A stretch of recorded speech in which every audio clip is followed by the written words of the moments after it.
Hello, ladies and gentlemen. Your Excellency, Minister for Foreign Affairs and International Cooperation, Francophonie of the Democratic Republic of Congo, His Excellency Therese Wagner, just finished the meeting of the Security Council, and she's ready to make a presentation and receive questions from you.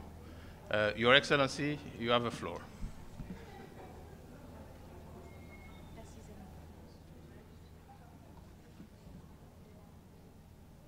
So I was supposed to say good afternoon, but it's good evening. Ladies and gentlemen of the press, today I address the UN Security Council on the grave situation in the Democratic Republic of the Congo for the second time in 48 hours.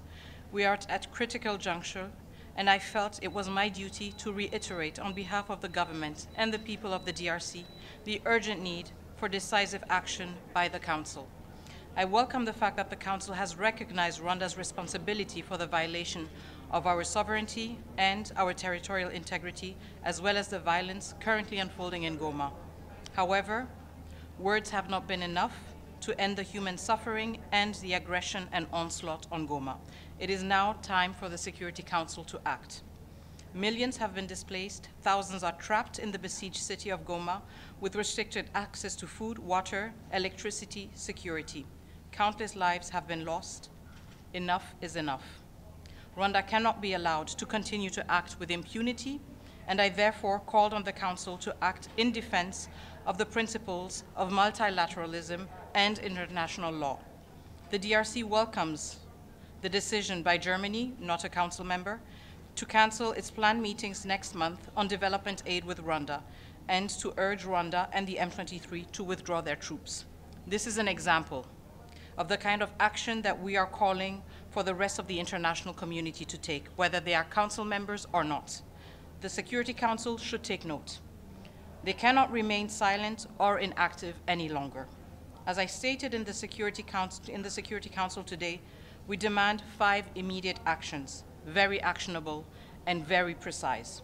Firstly, the unconditional withdrawal of Rwandan troops from sovereign Congolese territory. There is no path to sustainable, peaceful resolution without this crucial step. Secondly, it is imperative that the Council introduces sanctions targeting the command structure of the Rwandan Defense Forces to undermine its ability to wage war against the DRC and its people. Thirdly, the introduction of an embargo on Rwanda's illicit exploitation and exportation of mineral resources in the DRC will stem the financing of this aggression. As a reminder, the United Nations Group of Experts report, the last one, indicated that over 150 tons were illegally mined on a monthly basis and exported by Rwanda under the label of Rwandan minerals. Thank you. Fourthly, we are calling for the suspension of Rwanda as a contributor of troops to UN peacekeeping missions.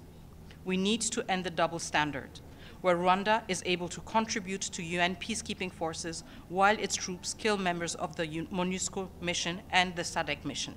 In less than 4 days, over 14 peacekeepers were killed, and this in absolute impunity. Finally, there must be total transparency in arms transfers to Rwanda in order to stem its ability to stoke further violence. This aggression is not only a threat to the DRC, but also to the entire region and the principles enshrined in the UN Charter. It is time for the United Nations Security Council to act decisively and send a clear message that Rwanda's aggression and impunity will not be tolerated. As I said to the Council, the rules of multilateralism apply to us all. There is no Rwandan exceptionalism. Thank you.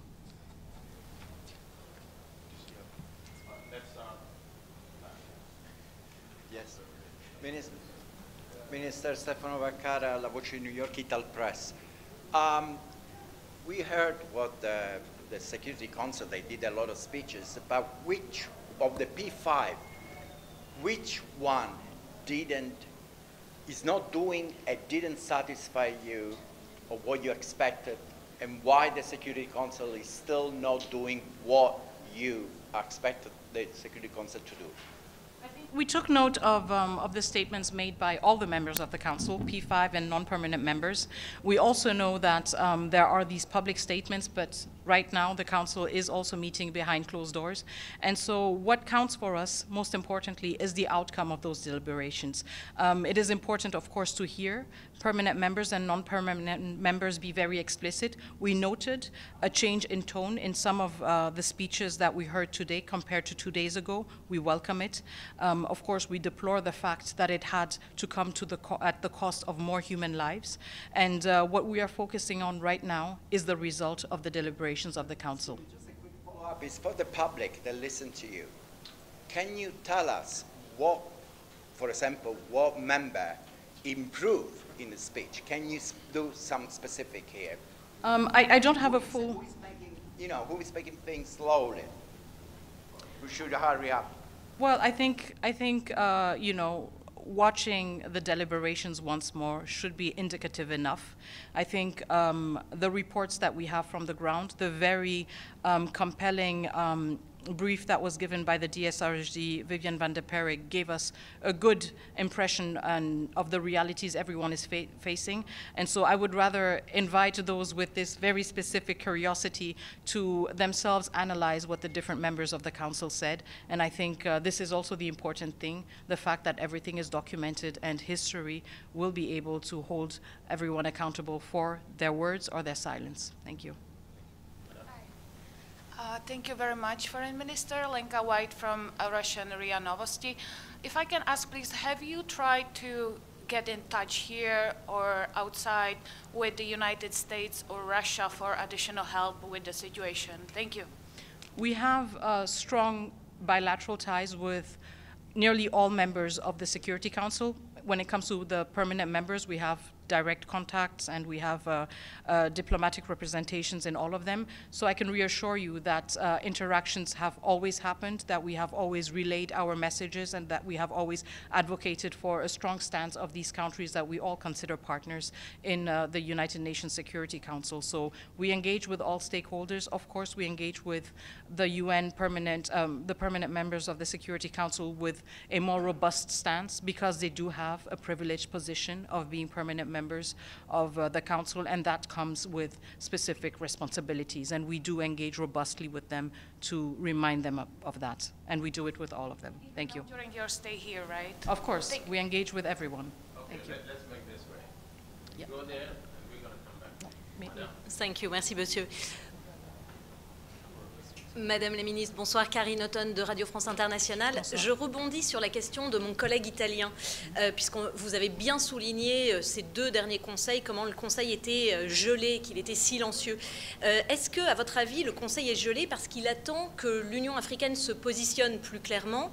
Et vous, de votre côté, comment pensez-vous pouvoir convaincre les ambassadeurs A3+1 de mieux défendre le droit international sur le continent africain?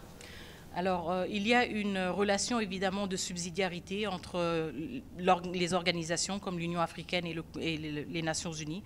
Donc, nous tenons compte de cela, mais en même temps, quand nous venons parler au Conseil de sécurité, nous le faisons parce qu'il s'agit de paix et de sécurité internationale. Je l'ai dit pendant mon discours, nous sommes très clairs là-dessus. Il n'y a pas de solutions africaines qui ont pour résultat de rester inactifs, de rester passifs et de ne pas réagir quand des femmes, des enfants sont tués et sont martyrisés. Et donc notre message, il est le même au niveau de l'Union africaine et au niveau du Conseil de sécurité. Nous attendons des actions fermes qui sont aussi à la hauteur des ambitions que chacune de ces organisations se sont données et chacun de ses membres a la responsabilité de réaliser et de respecter. Quitter New York, est-ce que vous allez revoir les ambassadeurs, les représentants des 3 membres africains du Conseil, la Somalie, l'Algérie, le Sierra Leone et aussi le Guyana?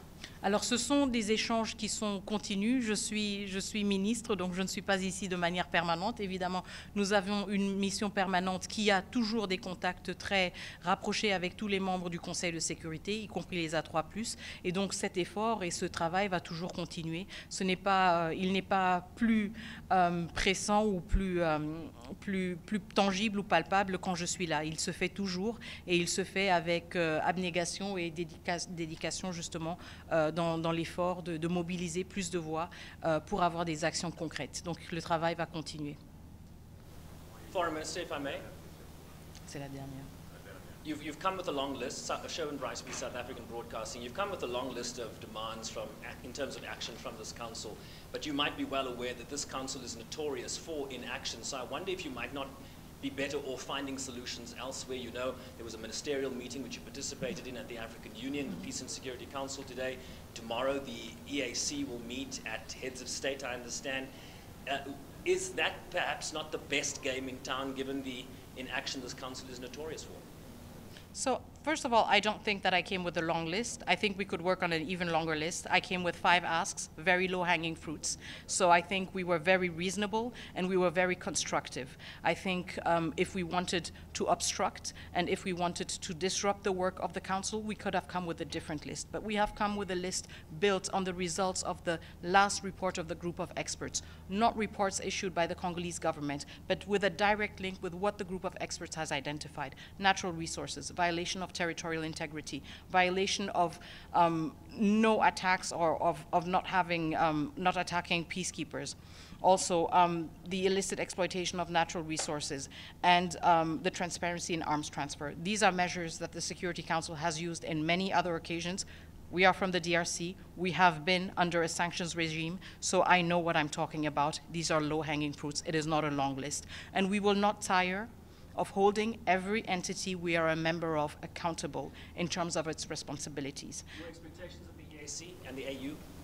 We have expectations with all these organizations because each of these organizations has values and principles and must uphold them and hold its members accountable when they fail to do so. Okay, dernière, s'il vous plaît. Madame, dimanche, vous demandiez, entre autres, des sanctions ciblées à l'endroit de Kigali. Ce mardi, l'Allemagne a pris une décision conditionnant son aide au développement au retrait des troupes rwandaises et du M23 du territoire national. Considérez-vous cette action allemande comme un pas décisif pouvant inciter les autres capitales à agir de manière ferme contre le Rwanda? En tout cas, c'est une décision que nous saluons et que nous avons reçue avec satisfaction parce que justement, c'est une décision qui nous montre que des pays, membres ou non membres du Conseil de sécurité, peuvent prendre des actions très concrètes, peuvent prendre des actions en fonction de leurs relations et des outils dont ils disposent. Et nous espérons sincèrement que cette action courageuse va aussi motiver tous les pays membres de la communauté internationale, qu'ils soient au Conseil de sécurité, qu'ils soient au niveau de l'Union africaine ou dans d'autres organisations, à justement réfléchir sur ce qu'ils peuvent faire pour mettre fin à ce drame qui a duré bien trop longtemps. Donc nous saluons cette initiative, mais nous ne pensons pas qu'elle devrait être isolée, nous pensons qu'elle devrait être l'inspiration d'autres initiatives robustes et informées par les capacités et les mécanismes dont chaque pays et chaque organisation dispose pour justement s'assurer que le droit international soit respecté en République démocratique du Congo, mais à travers le monde aussi. Merci beaucoup. Thank you very much. Merci beaucoup. You can now take more questions. Sorry for that. Merci, Monsieur l'Ambassadeur. À bientôt.